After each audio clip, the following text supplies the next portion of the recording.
X-Rebirth. Now there's an interesting game. The game released in a terrible state when it first came out and has since then pretty much fractured the fanbase in the process. Ever since, the game has gotten quite a few patches and DLCs, which to me sounds as good a reason as any to take a closer look at the game and whether it could be worth your money. In short, X-Rebirth is a grand space game with total open world freedom.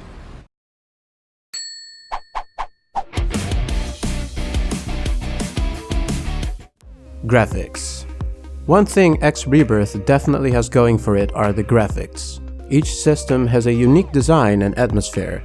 One thing you might notice when looking at the graphics in comparison to say Elite Dangerous is that the style of graphics is more akin to fantasy science fiction rather than a realistic look. Which is why the game contains some pretty impressive views that are just completely nonsensical when you think about it.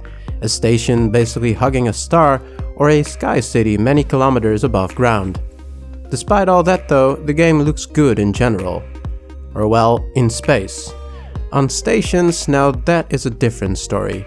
Here you'll find repetitive environments, repetitive and ugly NPCs, and some pretty dated and clunky animations. Still, considering most of the game takes place in space, I'd say generally the graphics are good, and at times excellent, depending on your location.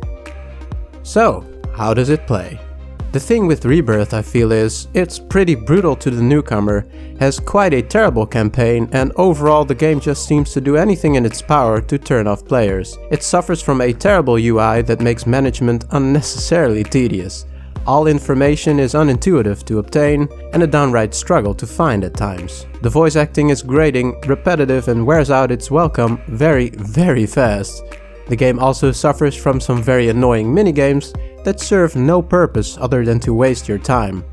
The game also has very inconsistent performance, and finally, there's only one ship you can fly in the game. So, now that that's out of the way, let's actually talk about the game a bit in terms of gameplay options. You can choose a start, which can be the campaign that follows a story, or you can pick a free play start, where you can start with nothing at all or a few ships at your disposal. If you select campaign, you will play through a story with the possibility to continue playing after the story is finished. Any other start and you basically get dropped in the galaxy with no definitive goal other than what you make out for yourself. What is interesting in X-Rebirth, or any X game in general, is that the game is generally dynamic, meaning things happen whether you're there or not. Nothing is scripted. The economy is dynamic and driven by supply and demand, so you'll see many ships transporting goods from stations to stations, and this creates a galaxy that very much feels alive and busy. Unfortunately, I have not witnessed factions actually evolving over time by building new factories, so I'm not really sure if this actually happens or not. At this point you can do whatever you want, whether it's missions, robbing ships, or simply exploration. You can fly to each system and explore it fully, with the use of highways to increase your speed. So once you have a little bit of money, you can purchase your first ship and direct this ship to do the trading for you remotely, so you can spend your time doing other things. Like I mentioned earlier, you can only fly one ship, the Albion Skunk, and you cannot fly other ships. What you have to do is hire NPCs like a captain, engineer and a defense officer for the larger ships. These NPCs come with stats, and to originally see these stats you have to go to stations, wait for them to want to talk with them, and suffer through a completely robotic conversation before they reveal any one particular NPC's stats. Now these stats are important however because they severely impact the way they behave. A 1-star captain is a total idiot for instance, while a 5-star captain is the tits, but still an idiot. Because of this system however, each player's experience with the game will vary tremendously, and it took me a long time to even realize the extent of the complexity this game has to offer. In any case, so now you've got the motley crew ready to outfit your new ship and off you go. At this point I feel the game is a constant love and hate struggle. You gotta love the possibilities of expansion and empire building, but really the tools the game hands you to actually effectively build an empire, man, that's where this game fails pretty hard. There's just no other way around it. Convoluted UI can make simple interactions a chore. Not only that, there's a serious lack of oversight, so the longer you play and the bigger your empire becomes, the harder it gets to effectively manage. Fighting, on the other hand, is simple and straightforward when it comes to combat with small ships. The game plays well with a mouse and keyboard, and movement is fluid. It is not a simulation by any means, It just feels right in an arcadey way.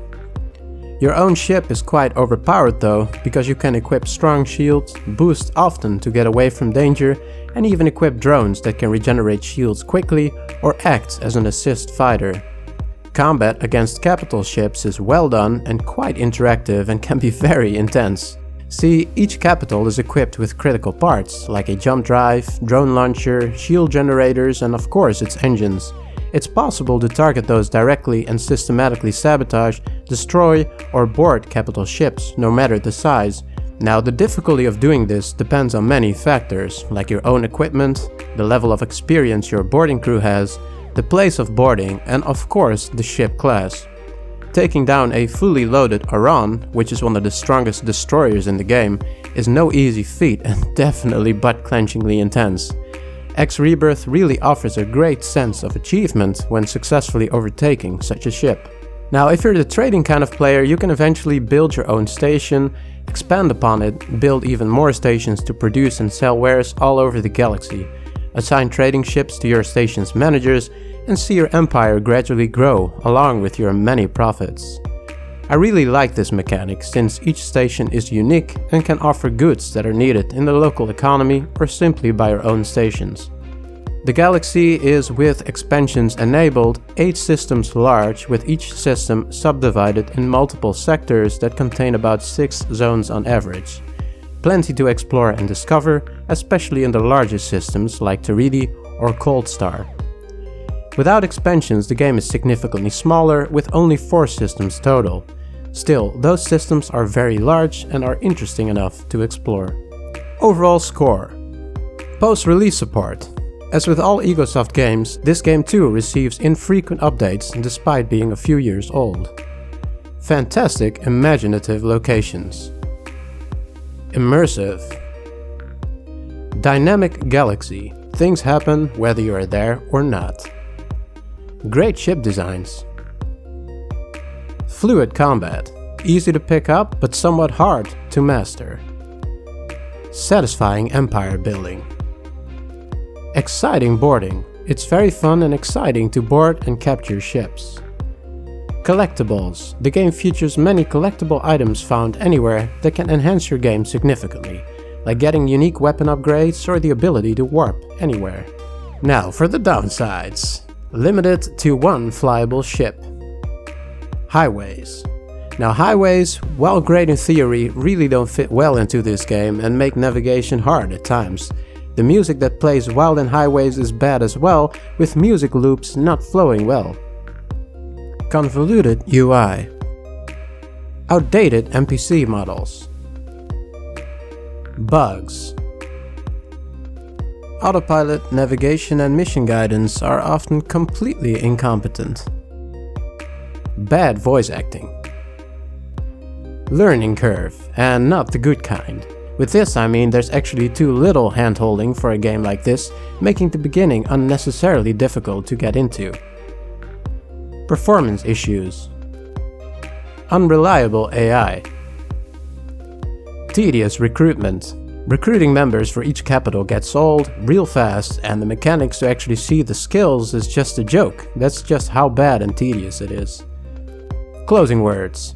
What I like about this game is the same thing I like about its predecessor, X3. The freedom, the personality, the atmosphere and the possibilities.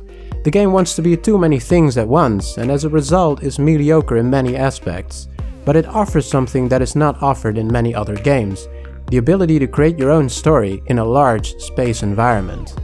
I don't usually see mods as a good thing if they are needed to fix underdeveloped games, but in this case the difference between playing this modded and unmodded is night and day. Is it worth it? Unmodded? No way, not even when it's on sale. But with a few basic mods and all DLCs, I'd say maybe. Despite its shortcomings, I still feel the game has enough positives to balance out the negatives. It manages to offer something unique, not found in other space games, and for that it's worth at least looking into when it's on sale. I'll put a list of mods in the description for those of you that might have an interest in this game. Thanks a lot for watching guys, my name is SirDutchie and I hope you've enjoyed this video because it took me a long time to make. I wish you, as usual, a fantastic, spacey day.